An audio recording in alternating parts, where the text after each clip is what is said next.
have you ever attended an event and been like, not to name names of any events you've been to, but you've walked in and gone, this is not very accessible in various forms, whatever that could be, and what would you have done differently compared to what you've kind of seen there? Can I start? I think I'm just gobby. And this, we have Charterhouse rules. Oh no, it's going on. No, we don't, because it's going on YouTube. Okay, so no names. Bleep it out, bleep it out. Okay, I get really cross when you go to a venue or somebody says they're putting on an accessible performance, and you know that they haven't. They've just ticked a box. We just said this earlier, and so that makes my blood boil. Is that, and you know, and I know a lot of people do it because they have to do it because it's a tick box, because they're short of staff, because access tends to be, if you're actually looking at bringing people in, access seems to be, well, you know, nobody sort of owns that job. In a lot of places it's, well you do that, because, you know, you're nice, you're kind, you know, you like people, you know, you can do things like that. You know, it's, people don't, in theatre especially, in the arts, it tends to be, we'll create this amazing thing, we'll create this amazing venue, oh, we better just tick that box. So that's, and I suppose I can't say where it is, but because there's probably so many of them.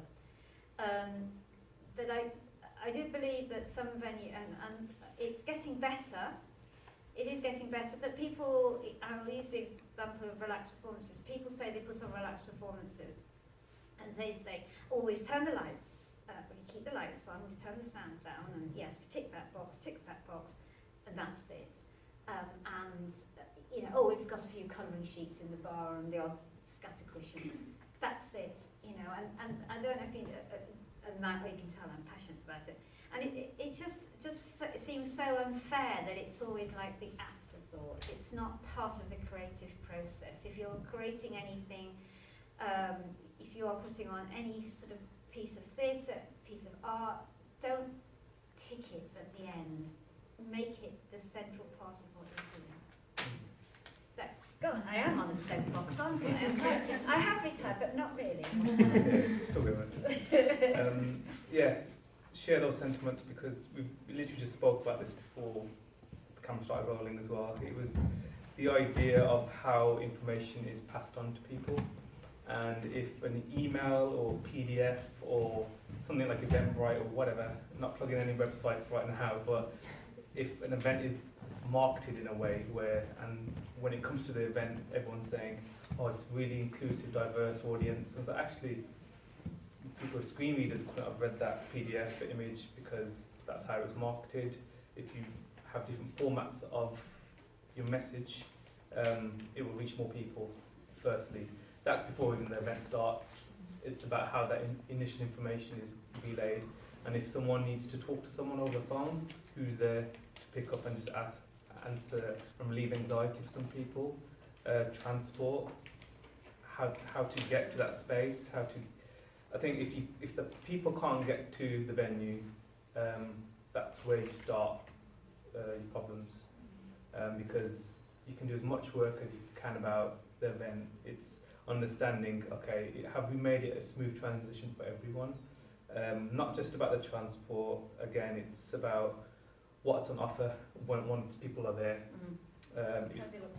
Yeah, because it's like a bank, you know, you don't just look for new customers all the time, you have to look after existing customers, and people go and find a new bank, we'll find a new theatre show, we'll find a new venue, because they've had a bad experience. And even if we all try and want to support, maybe saying thank you, signing, or just welcoming someone, you may not need to know interpreter level, you know, BSL, but it's about saying, do you know what, you're trying, and if you get that direct feedback and understanding, people appreciate that you're wanting to learn as well. It's that whole thing, so I'm going to say this because I'll forget, because I'm old. So it's that whole thing about build it and they will come. They won't come. It's that sort of, sometimes the pompous that it does. We put on this show, where is everybody? You know, it doesn't work like that. You have to, you know, build it, and don't build it unless you've spoken to people. Build it only when you've talked to people. Build it, but with them in mind. Build it because they've told you to build this. Don't build it, you know, sitting in your ivory tower and expect, well, I've put that subject on, I've done this issue, and oh well, we can do this, and we've done all that, and they will come. People don't, and it's wrong to assume that. Sorry, I am on a soapbox. I need to go out and fight and make it all theatre, arts more acceptable. And you are the person to do it, Jim. Oh, am I? No, really? So, I think I'm going to answer from a slight diagonal kind of thing. I think the fastest way to get more venues and more events accessible is to start having actually accessible offices and work cultures. I think the fastest way. Sorry. It's okay. No, but I think the fastest way to do it is to get more people with different access needs in jobs in the arts, and that's also again, like we can reach a point where like every neurotypical person knows how to support neurodiverse people, but then there's still some power imbalances going on there and stuff. So like I think like what I think about a lot is trying to think about what are the processes in work environments. How can you make your meetings accessible? How can you make your physical office environments accessible? How can you make your policies accessible, your procedures accessible? And yeah, I think yeah. Well, that's perfect. I'll come back to another question now then. We tend to know that people hire people who look like them and are like them. That's just something that does. So hopefully eventually the hope would be that if you have a more diverse workforce, you're then going to hire a more diverse, and that will continue to go on forever and ever and ever. The hope. And so by being part of the process, so if you don't have, let's say, a cast made up of various abilities, then you're not going to attract in the same kind of way people see part of it to be attracting in. How do we actually make sure work itself in the arts sector is accessible? We have stuff like the Access to Work scheme, which is the rental scheme, and that helps with access. Tends to be very directed towards office-based cultures and stuff that doesn't involve fluid working styles or freelancing. And if you've got a short-term contract, the things being put in place are a little bit harder.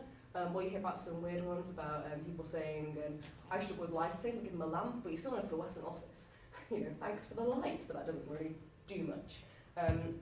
How do we ensure that there is a more, we actually help people who need help getting into the arts world to begin with and working there as the actual workforce itself? Is that based on disabled people coming into the workforce? I would say kind of everything. I would say that class is a big issue, but within that, disabled people, I would say, have a particular big disadvantage within class. Whether that is income-wise, you can't afford to work for free for so long, but also you can't afford to work free because everything's changing too often and you've got a fixed routine and you can't fit that in, or you need access into that free work, or the connections to actually get into that room, or how to behave in that room. If you're going for a job interview and you've always in your head thought job interviews require suits, and you get there it's a media job interview, or it's an art interview, you're not kind of dressed appropriately, and if you don't know that behaviour, and you're not part of that culture, that tends to be a problem in access. So all across the board, really. Okay, so I'll start on this one. That's right. How exciting. With sense touch-based pairs, those that haven't visited the building first, I'd highly recommend it. It's probably one of the most diverse workforces you will experience. And I say the word experience, I don't use the terms see or hear, it's experience, because language is a key thing for sense, and we try and pass that knowledge on to everyone that works with us. But if you've got the right people with expertise to have the understanding of bringing someone into your, let's say, HR team, and it's data analyst, if that tech is there first to support that person, if the consultation and interpretation is there to bring that person in, you need a bridge. I think the bridge is that specialist who knows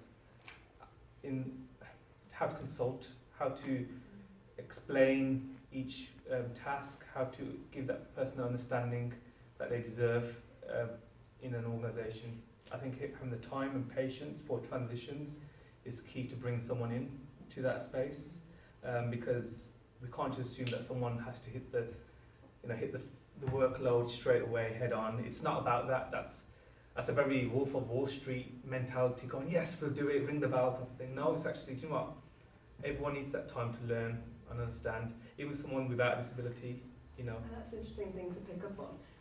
There's a slight attitude of, well, I can do it like this. I might hate doing it like this, but I can do it like this, so you should be able to. Well, it's actually, maybe we all don't need to do it like this. And that would be the great world we could live in, and things will be more accessible because we're not 24/7 pushing things, and we're not responding to emails at 3 AM or whatever it is. Yeah. So it's a work culture that would benefit everybody, but it's a work barrier for those people that have access needs. Yeah, and my role being arts and well-being, I have to really look after my staff's mindfulness and well-being and everything that they don't email 3 AM.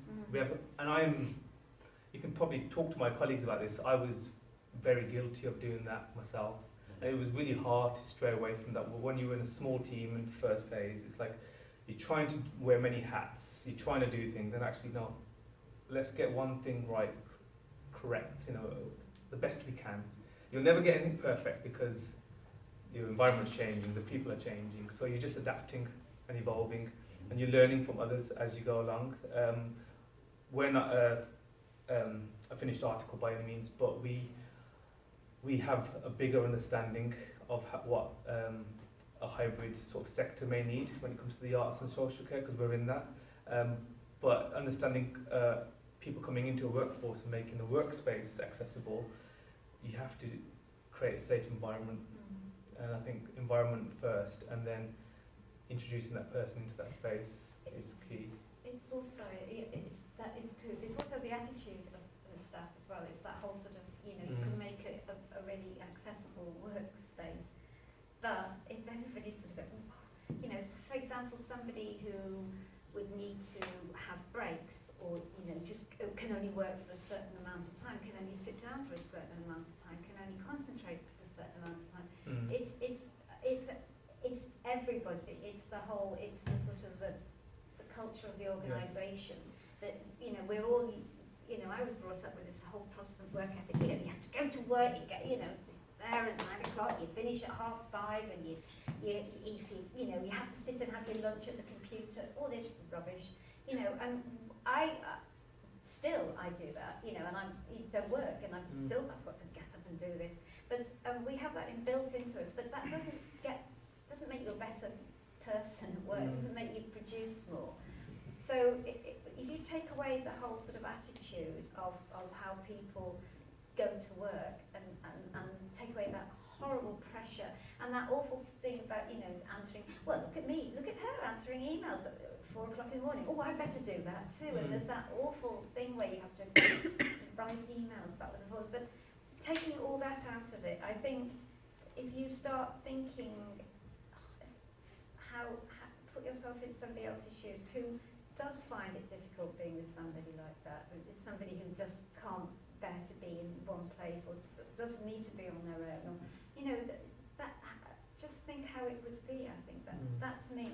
Not enough businesses do it because HR people, I don't know what they do, but I think it's more about statistics and telling, they've got lots of other policies to deal with and thousands of other things. I think you're right, that you need somebody, but it's a bit like you shouldn't have to have somebody. Everybody should be that. There shouldn't be a specific person responsible in the best possible world. I think that specialist that I'm talking about is someone parachuting into an organisation. Right. When there's a new organisation or a new building, I think that's happened at the start. Yeah. It's similar like a venue where you're consulting with the architects, with the people that you support.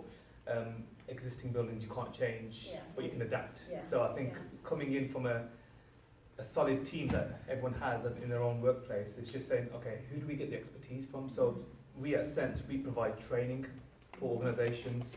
We've done it with, I won't name venues, but we've done it with quite a few venues recently, giving their staff that understanding of how to guide someone to the door, how to guide someone to the theatre door, how to guide someone to a seat, just guiding, and then there's all the other stuff about communicating and welcoming, and just there's so many layers that maybe someone in a non-specialist environment has just no one's taught all this. It's like, because you just haven't had the right people to tell you directly, and there's a big shift right now, a big culture shift, and I think venues and organisations are starting to come along with that, but hopefully it becomes the norm to welcome everyone in an equal way.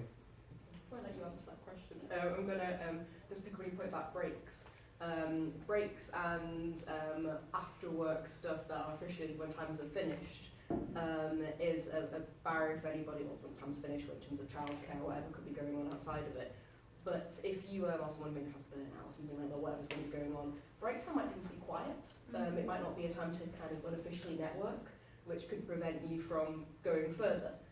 So being able to, if you think about a staff room or any kind of thing like that, you're away, it's a very busy time, but if you need time to be quiet and recuperate slightly, or take medication or whatever might be the thing, or even call your child to make sure everything's going okay, all that kind of stuff, that puts a barrier there as well. So in terms of the actual culture, it stops progression. I would say, once you're in that building, how do you stay in that building and continue? Yes, that's the workforce question. No, it's fine. I don't know the best. I feel like I have three answers from very different places. What was the first one? I think one thing that just universally applies is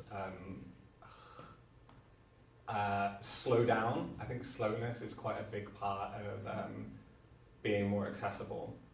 I think the most common thing you'll see in arts organisations is you'll see people kind of realise that they've made a mistake, and then they'll be like, it's too late to fix it now. We don't have the time. We have this funding deadline. We have this other deadline. We don't have time to go and get this document translated or turned into easy read, or we don't have time to properly recruit for somebody for this role. And those kind of time pressures are sometimes unavoidable, also sometimes they're not. Sometimes they're part of work culture, and if you can just kind of force yourself a little bit to slow down. I'd say first, when you're saying yes to projects, have a serious look at the time frame and be like, that's not realistic. And just be willing to fight for projects to go a little bit slower, because I think like real changing and real access just does take more time, and that can be difficult sometimes. Another one I was thinking was when you're in an organisation, just kind of trying to find the bravery to be like the first one. So like something that I did, which was within Open Theatre, was just putting my hand up in meetings, because I struggle with like interrupting and interjecting, and just kind of watching that slowly alter people's perceptions. Like, oh, of course, we have to be accessible in the meetings as well as the other things.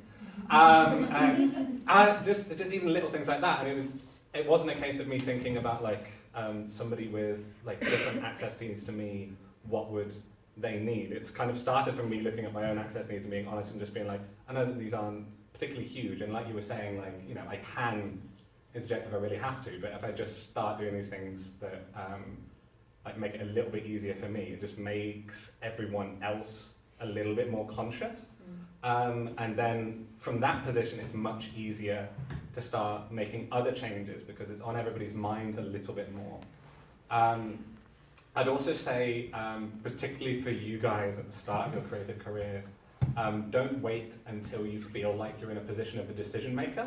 This is one of the kind of classics, like in your first role or whatever, you'll kind of feel like, everyone's really inaccessible and I can't wait to be the person running this place because I'll make everything accessible. And what you end up realizing is that, to a large extent, like there's not a particular problem with like the people in those roles. It's like organizational, systemic work culture things that are kind of, again, like the accelerated funding cycles and all of this stuff that's forcing things to be inaccessible. So basically don't wait, kind of start now. Now is the perfect time to be thinking about accessibility seriously. Now is the perfect time to be taking time to do that. Now is the perfect time, like if you're running like your student projects, be like, oh, what's the most accessible way we can have this meeting? if you start doing that now, it is going to save you a lot of time later on, and it'll also save you the heartbreaking realization the first time you run a project and you're like, I just did something really crap. You probably still will, but like you might have slightly more tools to make it less detrimental to the people that that you're working with, etc. If you start now. Yes, a question on that point, sorry. So you're talking about, starting now, but these things cost money, sometimes. Yes. And so there's sort of this base level of accessibility that I think is not considered, which should absolutely be considered, whether that is, can someone get into a space, could you say, oh, there will be loud noises, all these things that maybe is missed sometimes. But then there's some things like subtitling, or, my final student project had voiceovers, which now, and we sort of realised at the time that wasn't very accessible, but there was almost like, how would we have got to that point, and is there a money issue in that, and is there do we need a signer, and do we need... What responsibility is there to be like, I'm sorry, I can't afford to provide a signer for this performance, so unfortunately there won't be. Or I can't, this is the only space I have and it isn't very accessible. I'm sorry, that's all I can do. Like, do you know? Yeah, I think several layers to that. One, but like when I'm saying like start now, like at the least be asking, like ask your collaborators, like what are your communication needs, and just like normalizing those kind of questions. That costs bugger all. Yeah. I think I'd also say like hiding access information out of being like, oh, I'm kind of ashamed that we didn't have the money to do this. Like I think you should do what you're saying. I think just like this is the access info, it's inaccessible. It's better for people than showing up and being like, oh, I can't get into this and I've just spent 20 quid in a taxi.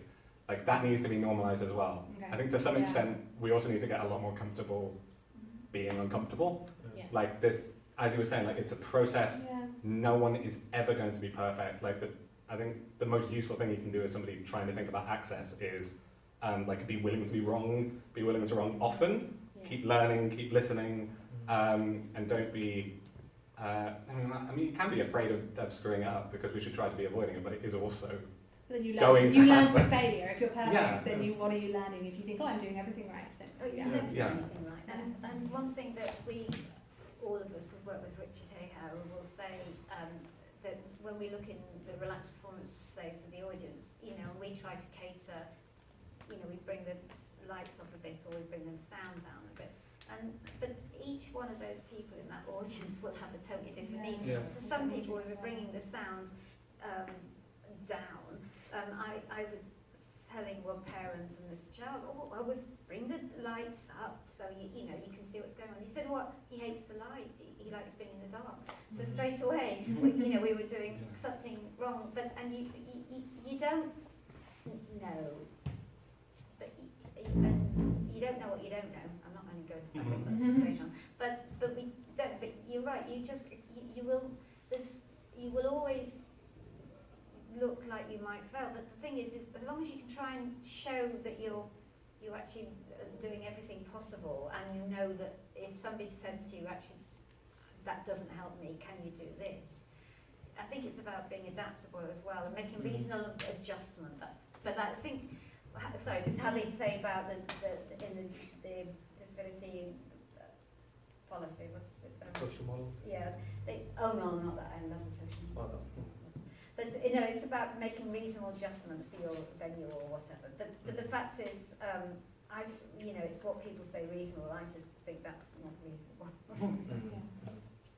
It also just feels, this isn't a question, it's more just it also, with that, it feels like that sense of honesty, and I feel like lots of us that are venturing into the industry, we might be at like slightly lower levels of power or whatever, but it's about knowing the accessibility of the place that we're working, and that being a cohesive thing across all members of staff, because I think it's quite easy to say, oh, well, actually that department doesn't know, so I'm going to have to send you over to this department to tell you whether we're accessible.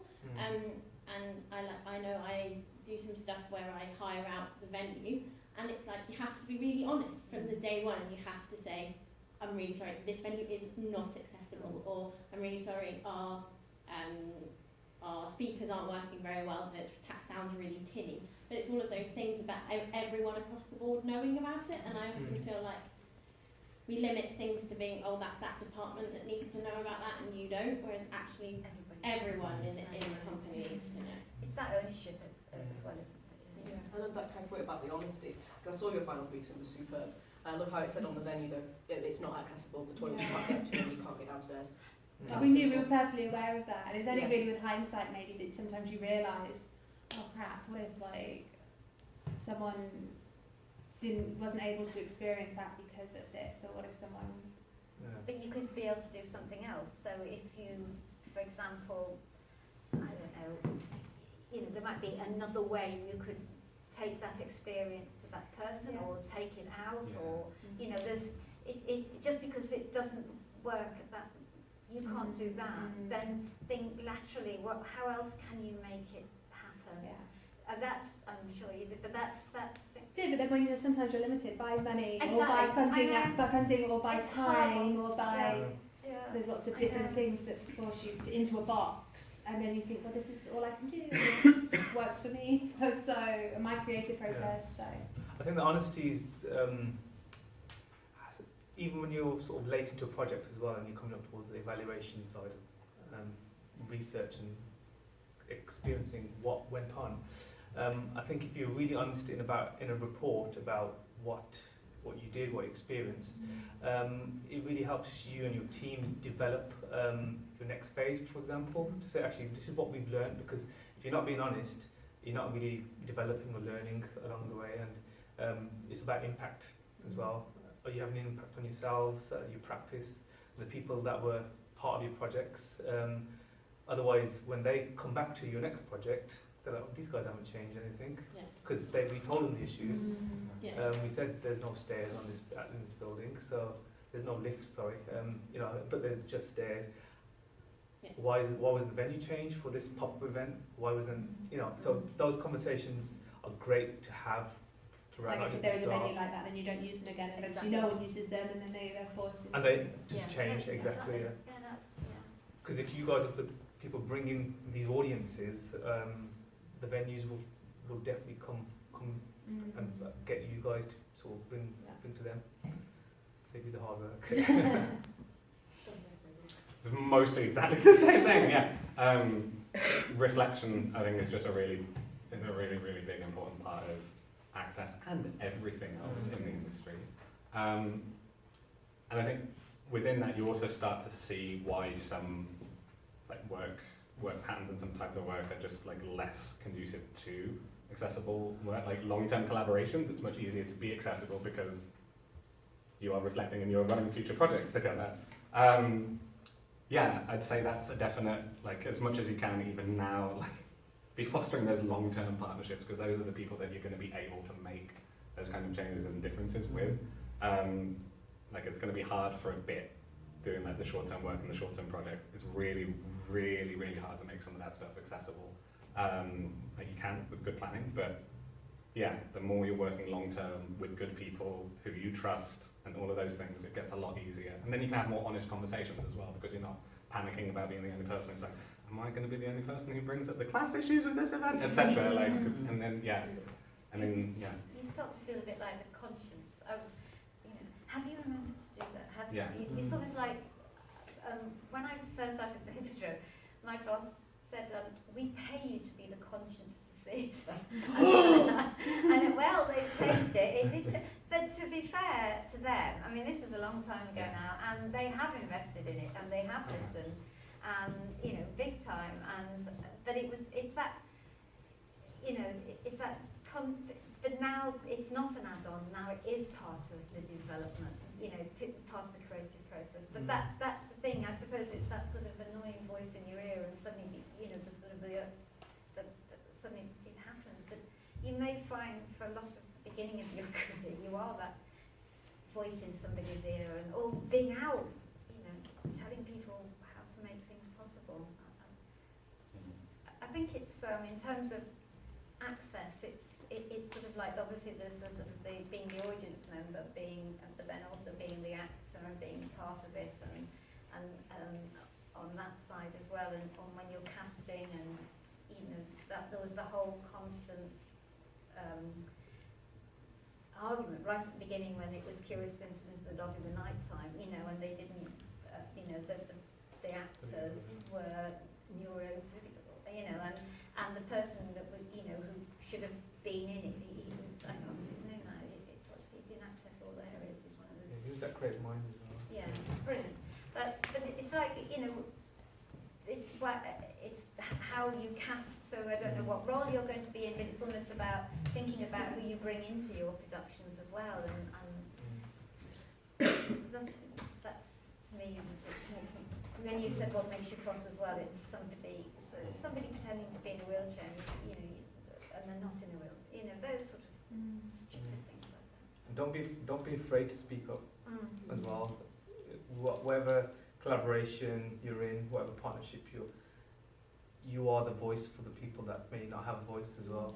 In a sense, there's a lot of people that we support who are non-verbal, and we're the only people that will be sort of sharing that. Why isn't this happening? Why have you got that in place? But other organisations may not have that. Those bridges, those experts, the consultants, whatever you call them. I think it's your duty, I'd say, to sort of continue that conversation and always challenge. I think that's a key thing. So outside of your own organisations and your own experiences, who would you say is making the big advancements in terms of access, and what they're doing that's so, that's good? Us. Outside of us. Oh, damn. I haven't been, but they are saying, Battersea Arts Centre, and I've only saying this because I've read about it, and if you, please disagree, have you seen it? I have not been. I saw the announcement that the yeah. first... So they're saying, and I have no idea if this is true, and I think we're going to take a trip there, they're saying that they are, I sent you the link, I think, Grace, they are a relaxed venue. So you walk in and it's a it's constant. And you have uptight performances. You walk in and it's like, everything's 10. Yeah. 10. Is everyone in pyjamas or something? Well, I would not feel relaxed. It'd be like being in your worst nightmare. Do you mean Battersea Arts Centre in London? Yeah.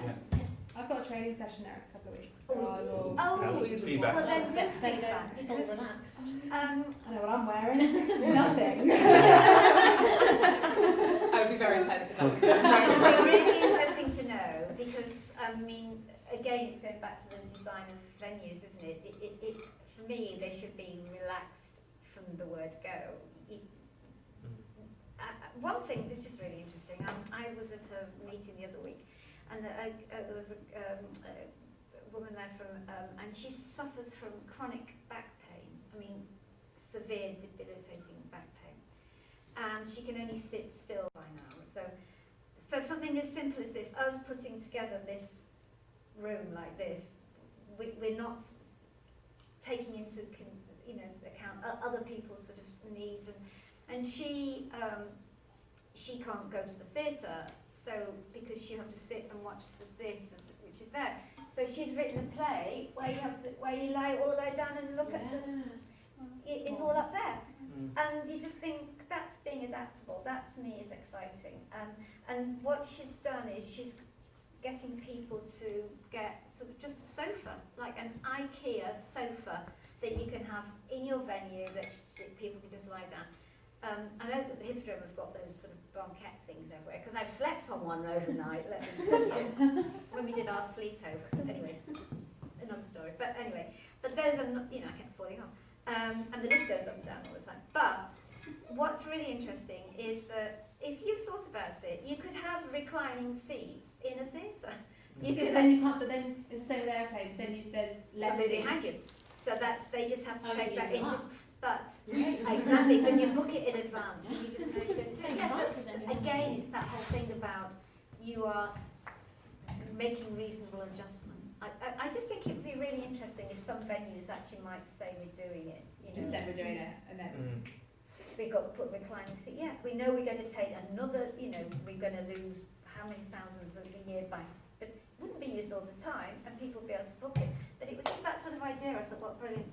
And that's just one tiny idea. So there's two things that could be happening, but I'm sure there's... Can I ask a question? not being devil's advocate at all for that. But, for example, if you were to put reclining seats in somewhere, but you were to say, okay, I can't afford to do the whole auditorium, I'm going to do 8.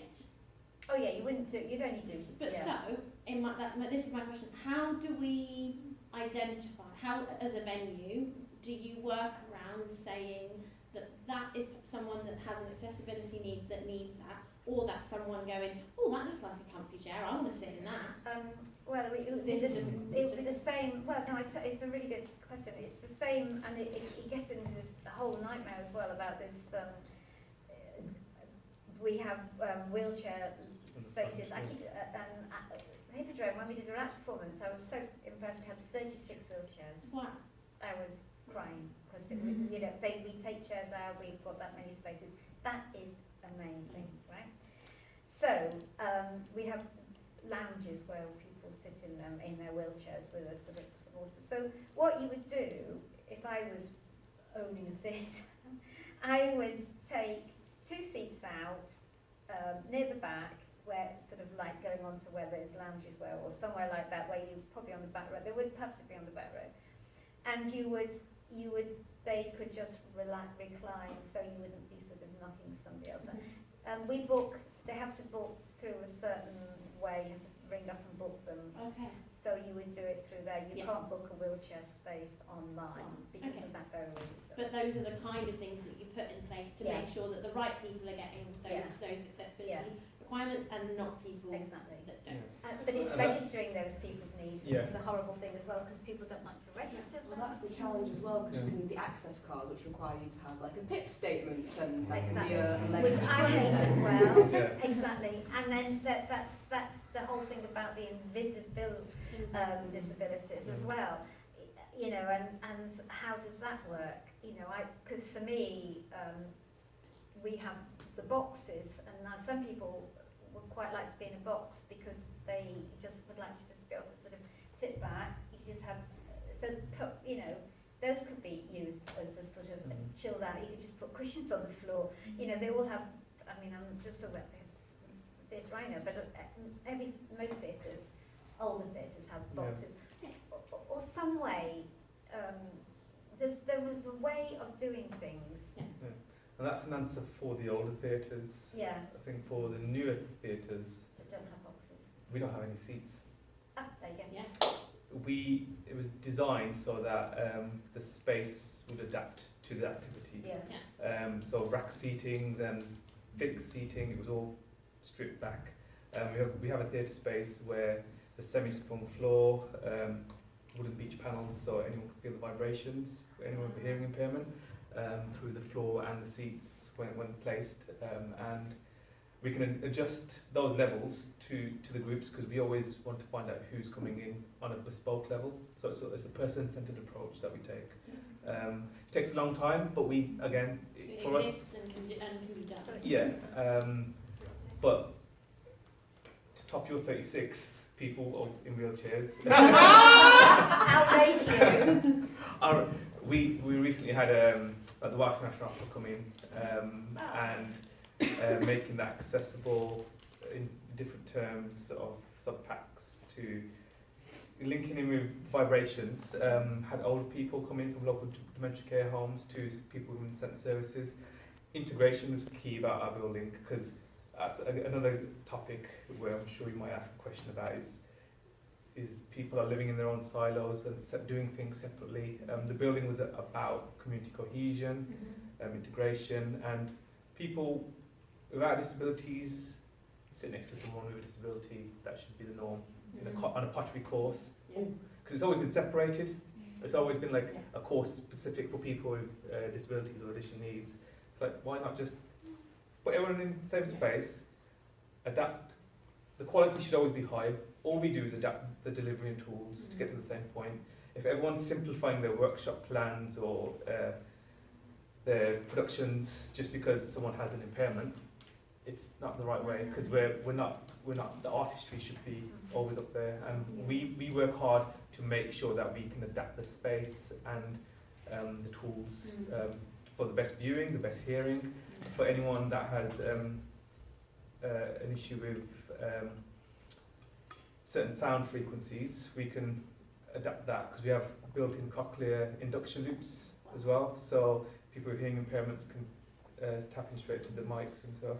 So that is a new end building. Higher sense. That's how you do it. Higher sense view of that. But that is different because the venue has had a consultation with the people within Sense champions, we call them, where people like Susan, for example, she's a BSL user, and she was really into architecture. So when she found about me, she was like, "This is my sign name that she was giving me." But she worked with the architects, did work experience as well.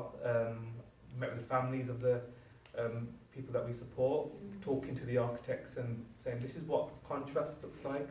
This is what white walls and exhibition panels and doors, everything that was consulted with." So we were in a lucky place with this building, and we understand there's so many venues that we built decades ago. How do we bring them up to speed with? Yeah. Have you got any sort of report or anything that's come out of the work that you've been doing that can be used as like a template, or you can be used as an example? Because I'd be interested in learning about that. It's something I don't know about, especially like an exhibition. Yeah. How do you make that, apart from maybe the obvious of levels, how else do you make it accessible? Like, Yeah. So thank you for bringing that up.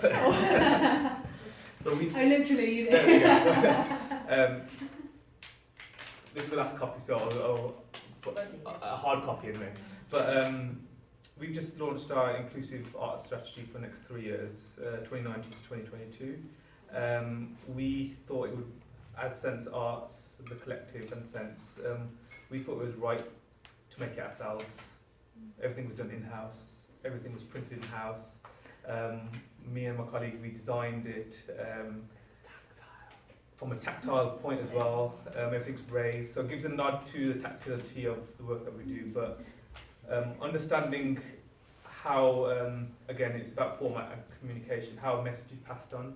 If it was done at professional printers with saddle stitching and staples, it's like, oh, here's a catalogue like everyone else would have that comes to the post. It was not that, it was the consultation for making this look like a zine, from using yellow paper, whereas for people with vision impairment prefer that. And if you notice, these aren't white, these are grey as well.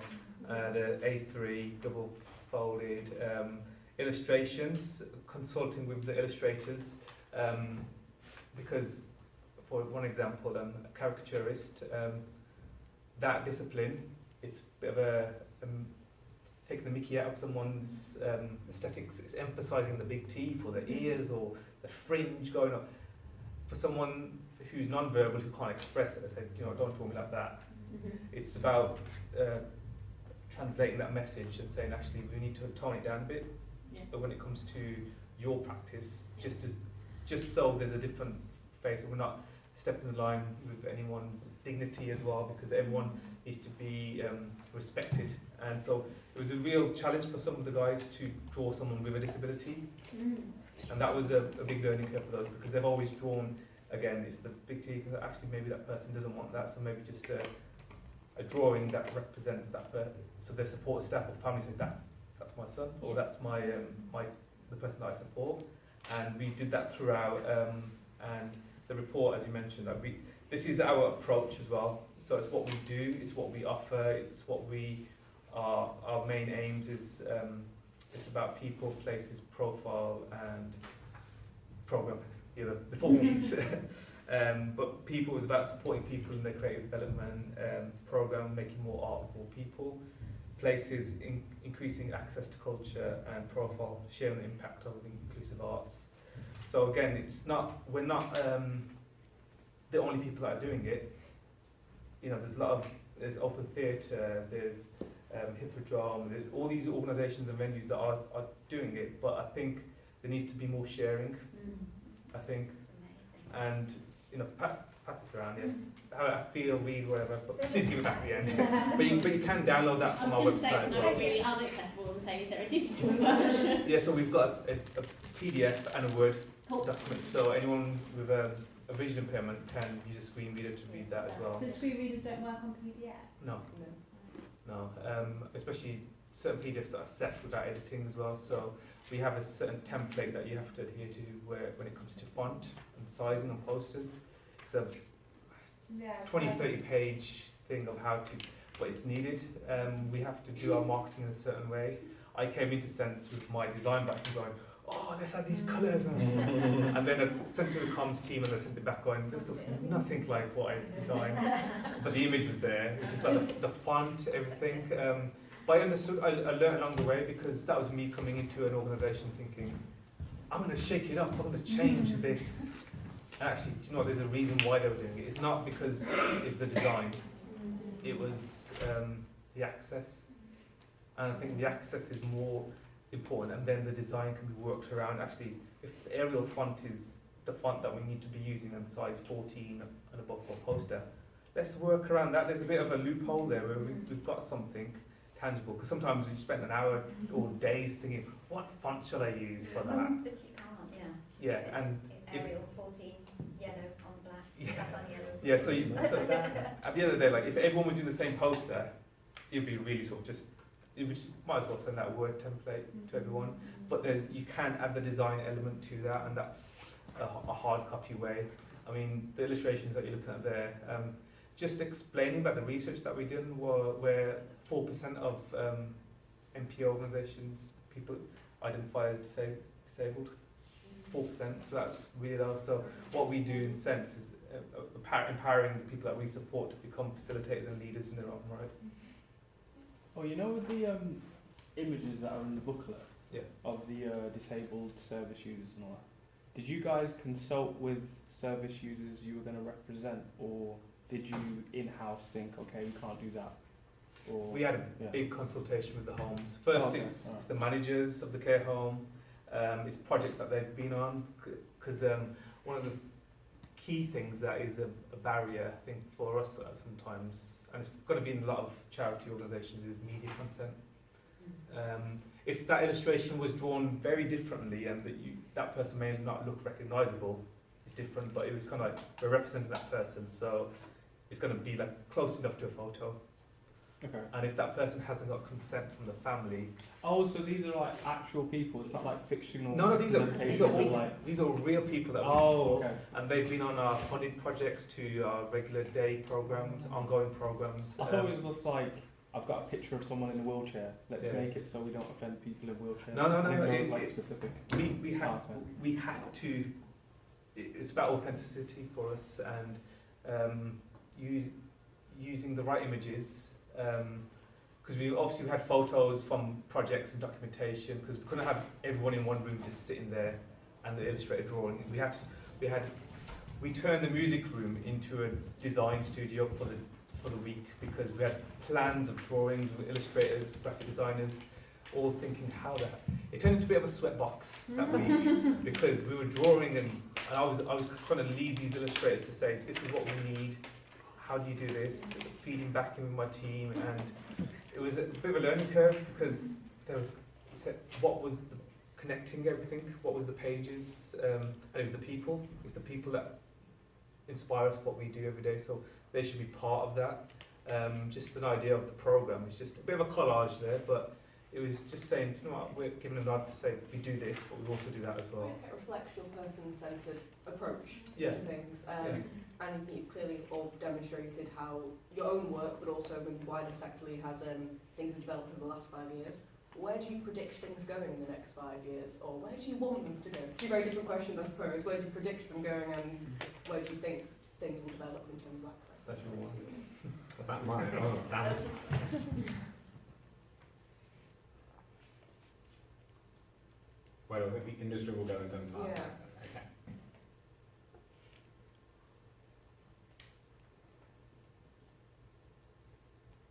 Well, I suppose it's very different to what would you like to go in 5 years? It is very different.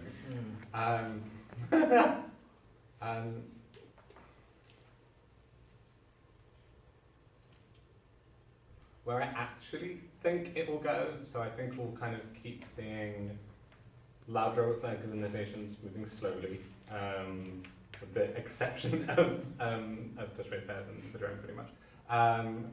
I imagine what we'll see is lots more kind of younger, smaller companies kind of pushing things forwards in terms of best practice. I think there's always kind of it's interesting living under capitalism. You kind of always got to have like the two things in your head of like how do I make the world better right now for people in it, and then the other half of your brain has to be going, how do I redesign the world? So like I hope that both of those get a little bit further forward. I think like we'll see lots of smaller, nimbler companies coming up with completely new ways of doing things. I think technologies hopefully will get cheaper and it'll become less of a problem for addressing those accessibility barriers for newer, smaller companies with less resources. How would you let technologies impact it currently, or was there any specific things that you think? Cool, that's my development. We don't share that development with other people. Yeah, I mean, just so I'm not plugging everything, these are certain toolkits that we create. I mean, pass it on. They are something that's readily available for anyone that's starting in the industry as a facilitator. How do you become a facilitator in this sector? How does a disabled artist?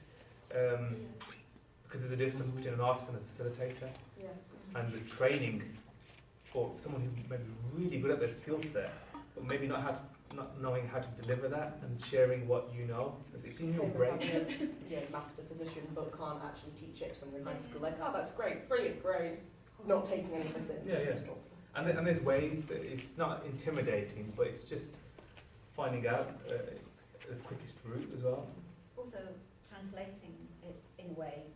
Being a good facilitator is just literally translating what you want the artist originally, what they want. And the one thing I hate in the arts world is that sometimes there's an arts jargon. Oh my god, I was just about to say that.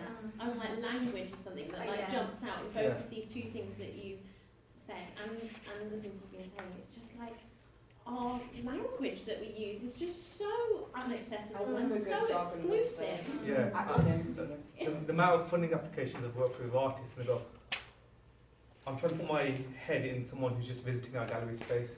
Like, what does that mean? I won't say any name words because it will tie into a project that I have been funded anyway. But there's words that are just like, you know what does that mean in terms of, let's bring it down. Probably 3 or 4 stages to get to the meaning. You might add 2-3 words into the sentence, but like, we need that for Joe Blogs off the street coming in, going, what is art? Because it's like two ways, isn't it? It's like the audience, making it accessible to the audience, but also making it accessible for artists and service users and service providers and creators. And if you're doing a funding application, I'm neurotypical and I'm academic, but I still find funding applications very intimidating and very overwhelming sometimes. Even the and so if you're someone who isn't academic or isn't neurotypical or has some other kind of access need, it's how can you where's the barriers straight away? We don't even use the term service users. Initially the terminology changed so much, but we're understanding our audience more, and the term participant seems quite cold. So we're using the term art makers.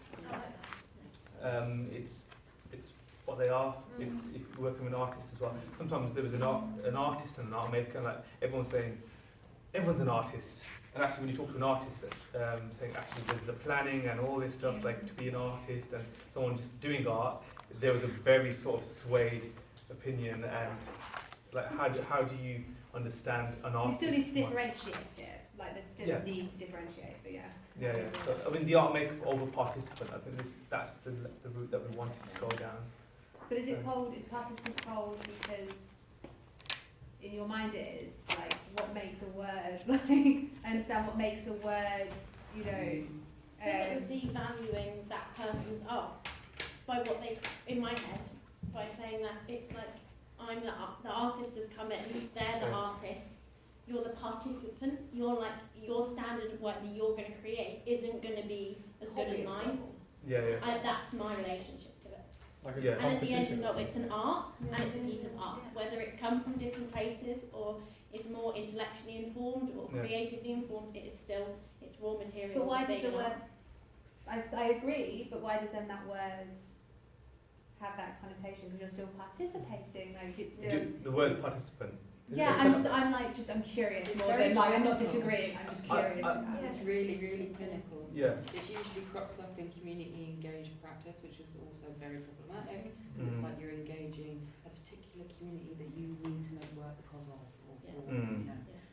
So participant is clinical, I hate using it.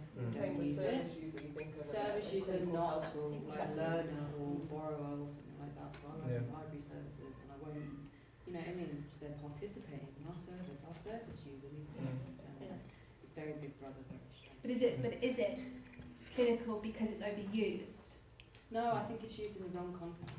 Is it because I it's think used in sport participant as is well? not something Like you're really- participating in a sport, which is a competition, so it's like you're against each other. Is it because of that as well? Maybe, I don't know. I can only talk from an arts perspective on that because there's a sports department within our team as well. So language across the whole of sense, because if someone is doing some work with HR, obviously they're not an art maker because they're not doing art, but it's humanising people. I think. I agree that the language that it should be more humanising. Yeah, because for me, when it comes to reports and everything, for certain funders, it's like the question is how many participants.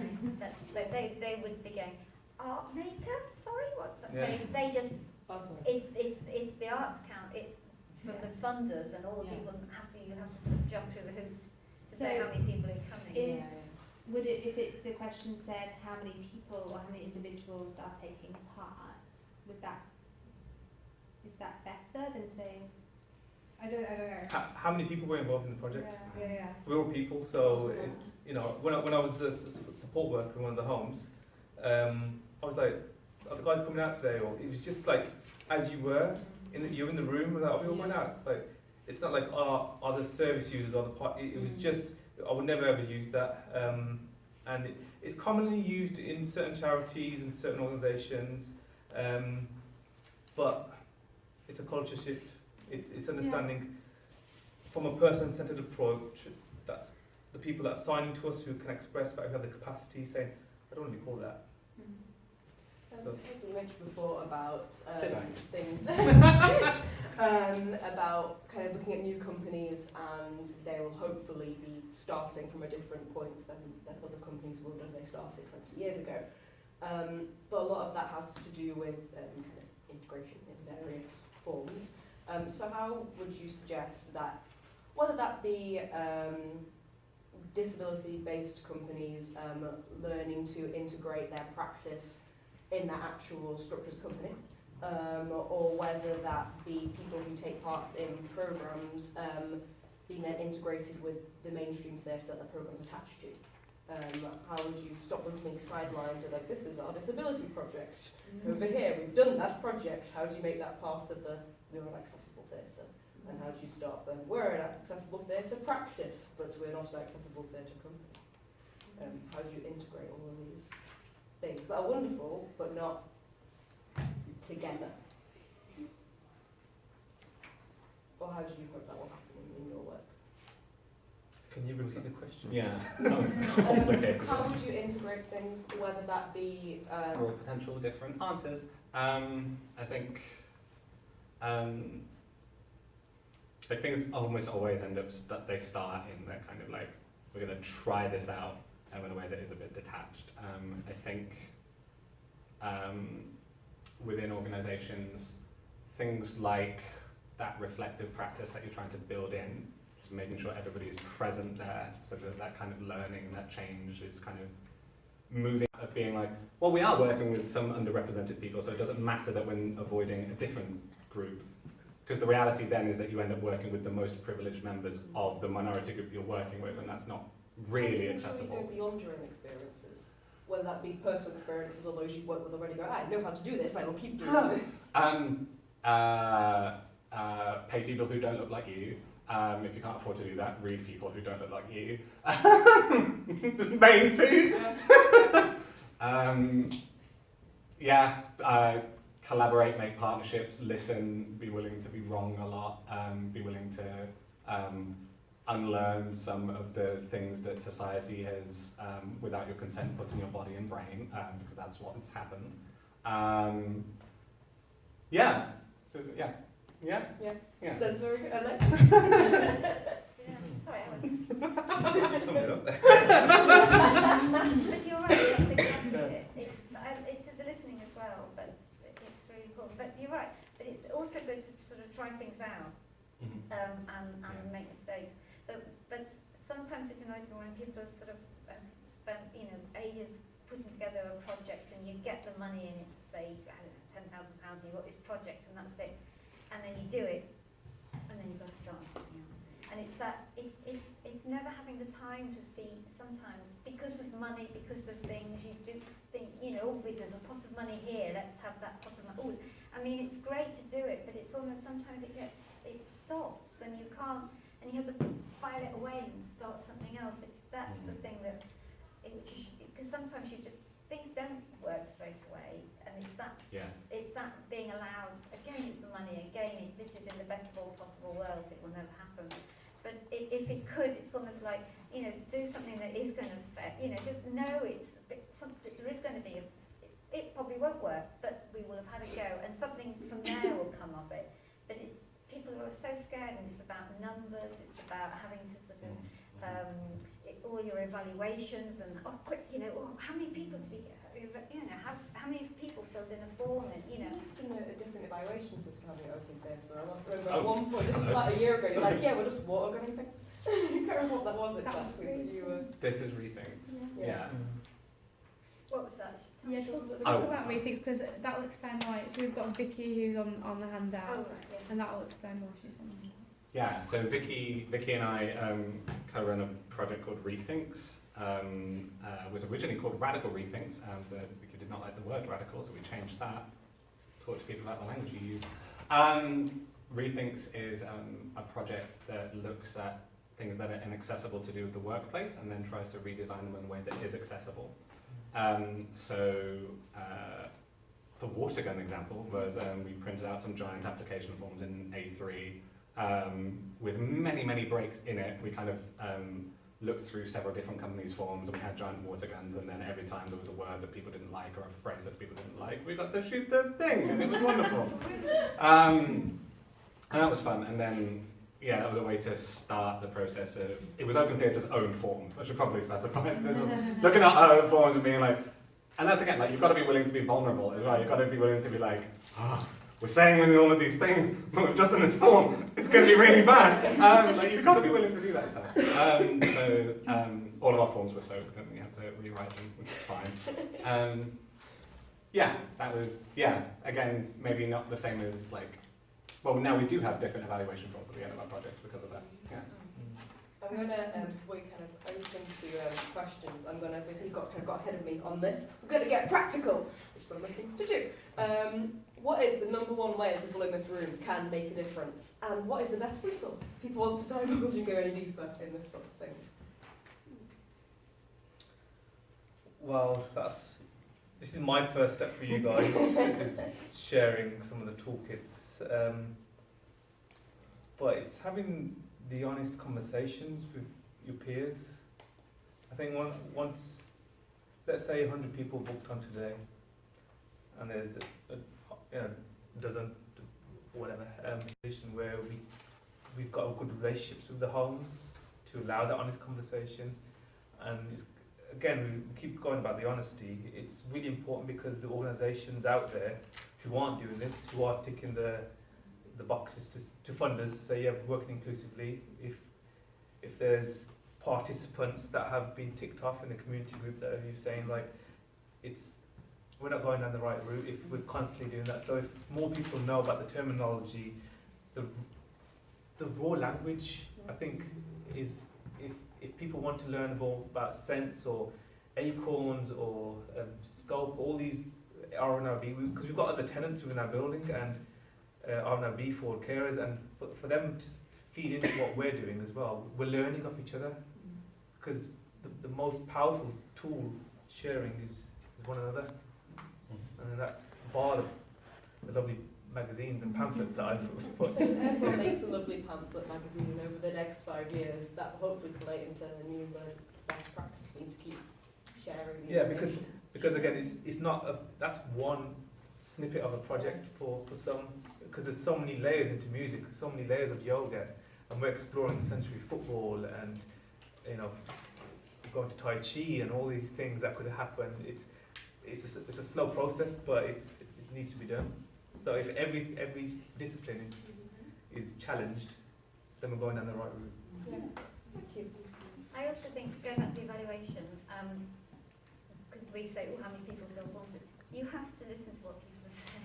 And it's going back to that, you know, because people get very excited about, oh, we have so many comments, but you'll never, going back, I love your, you know, what you talk about your project in that, you know, your production in that venue, you know, that straight away you knew that you were inaccessible in some way, but learning from that and developing, you know, we said at the very beginning, you never stop learning. One never stops learning. I mean, yeah, I've retired now, but I know what a zine is now. I know what that was. I thought it was people a bit lazy who say MAGA. So, but even that's you see, you've different language. It's about learning new languages. So I think people should never stop, and technology will keep on changing. But at the heart of it is the people. You know, there's nothing more lovely than going to one of we're banging on about Richard all the time, but an open theatre workshop and just doing silly mime dances and just watching everybody join in, and just something as simple as that. There's no technology involved, apart from a bit of music, but it's just it's watching it start, and I love that. I might not have mentioned it at any point, so I'll have to before the end. I'm going to do non-verbal physical theatre. Yeah. That's the thing that we do. We're not going to stay, ever. That's what we do. If Richard's watching it. I know. You The area. said it took a very Stop going good to staff members and all placement. Yeah. We'll get there. We'll get there. Yeah. What people can do now, I feel like I have a few too many things that you've asked for one. One really easy one, photosymbols.com is an easy read image library. Use it to make easy read versions of your documents. Other things, personal things. I'd say just as a universal thing that's useful for all of the ways you look at accessibility, pay attention to when you feel uncomfortable and try really hard to understand why. There's probably some kind of biases going on there, and it's really good to look at that and understand it. If you're feeling a little bit braver, run towards some of the situations that make you uncomfortable, not that make you unsafe. We definitely need to learn the difference between unsafe and uncomfortable. Go there and try and figure it out, because that's just going to be important. Yeah, and again, echoing, I think reflection,